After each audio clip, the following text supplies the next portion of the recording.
সুপ্রিয় শিক্ষার্থী আসসালামু আলাইকুম। 2025 সালে এসএসসি বা নবম দশম শ্রেণী নতুন বইয়ে আজকে আমরা বিজ্ঞান বইয়ের অষ্টম অধ্যায় 2 নম্বর যে সৃজনশীল প্রশ্ন আছে অনুশীলনীর সেই বিষয় নিয়ে আলোচনা করব। 2 নম্বর যে সৃজনশীল প্রশ্ন আছে ফার্স্টে আমরা উদ্দীপকটা পড়ি। পরবর্তী চিত্র 3টি লক্ষ্য করো এবং প্রশ্নগুলো উত্তর দাও। চিত্র এ রয়েছে সিএনজি না সি। চিত্র বি দেখো চিত্র সি। তিনটা চিত্র ভালো করে লক্ষ্য করো। ক নাম্বার দেখো পেট্রোলিয়াম কি বা কাকে বলে বা বলতে কি বোঝায়। 2 নম্বর প্রশ্ন উত্তর। ক নম্বর উত্তর যে সকল তরল জ্বালানি পদার্থ খনিতে পাওয়া যায় তাই পেট্রোলিয়াম। যে সকল তরল জ্বালানি পদার্থ খনিতে পাওয়া যায় তাই পেট্রোলিয়াম।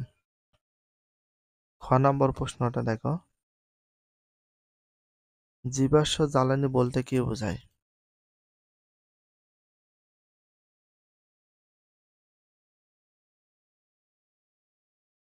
খ নম্বর উত্তর হাজার হাজার বছর আগে মরে যাওয়া গাছপালা প্রাণীর পচা দেহাবশেষ কাদা ও পানির সাথে ভূগর্ভে জমা হয়।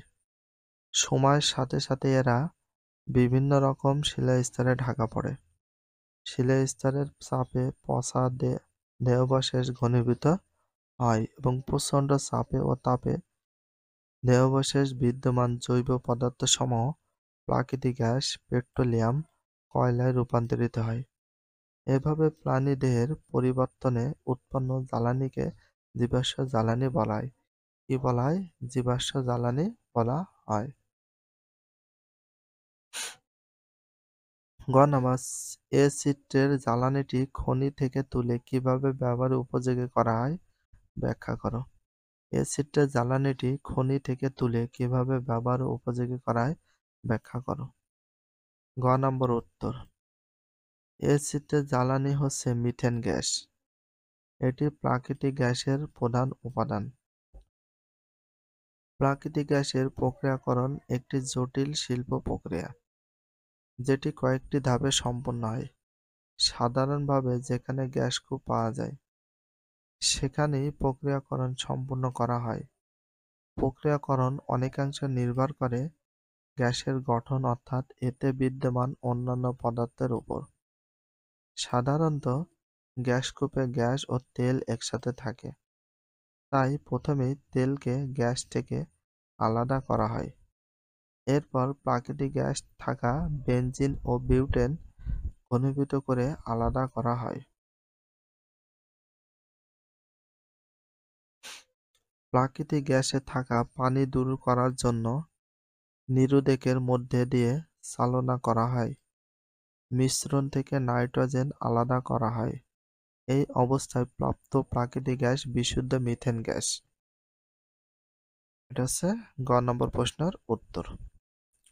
তো ঘ নাম্বারটা দেখো চিত্র বি এর শক্তি উৎপাদনের জন্য যে বি এর শক্তি উৎপাদনের জন্য এ আর সি জ্বালানির মধ্যে কোনটি বেশি সাশ্রয়ী। গ্যাস আছে এবং এই যে এখানে যেটা দেখতে পাচ্ছ কয়লা উৎপাদিত বিদ্যুৎ সেটা দেখো।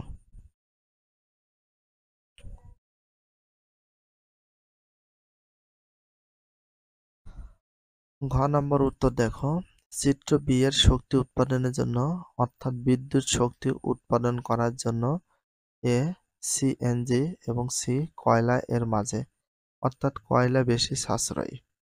সিএনজি মূলত সংকোচিত প্রাকৃতিক গ্যাস, কারণ এটা হচ্ছে গ্যাস। এর প্রধান উপাদান মিথেন গ্যাস। প্রাকৃতিক গ্যাসকে অনেকগুলো ধাপের মধ্যে বিভিন্ন প্রক্রিয়া সম্পূর্ণ করে বিশুদ্ধ মিথেন গ্যাস প্রস্তুত করা হয়।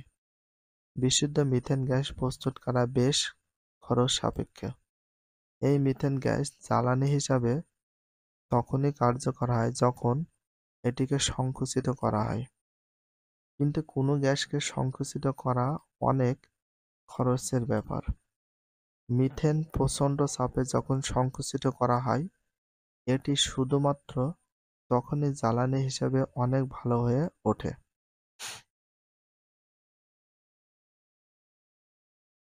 অপরপক্ষে কয়লা উত্তোলন করা তুলনামূলকভাবে বেশ কম খরচ সাপেক্ষ। যদি কয়লার স্তর মাটির খুব বেশি নিচে না থাকে তবে তা উন্মুক্ত খনন পদ্ধতিতে উত্তোলন করা যায়। এটি অনেক কম খরচ করা সম্ভব। তবে উন্মুক্ত খনন পদ্ধতিতে কয়লা উত্তোলনের ক্ষেত্রে পরিবেশগত দিক বিবেচনায় রাখা উচিত। তাই সার্বিক বিবেচনায় বিদ্যুৎ উৎপাদনের জন্য জ্বালানি হিসেবে কয়লা অনেক সাশ্রয়ী। ভিডিওটি এখানে শেষ করছি। যদি ভিডিওটি ভালো লাগে চ্যানেলে সাবস্ক্রাইব করতে হলে ফলো করে দিও, তার সাথে একটা লাইক এবং একটা কমেন্ট করে দাও। নেক্সট ভিডিও পাওয়ার জন্য অবশ্যই বেল আইকনটা অল করে রাখো, যাতে নিউ ভিডিও আপলোডের সাথে সাথে সর্বপ্রথম তোমাদের কাছে নোটিফিকেশনটা পৌঁছে যায়। If you love this video please subscribe my channel, like, comment, share, hit the bell icon for getting next video. So everyone take care, love you, আল্লাহ হাফেজ, বাই বাই।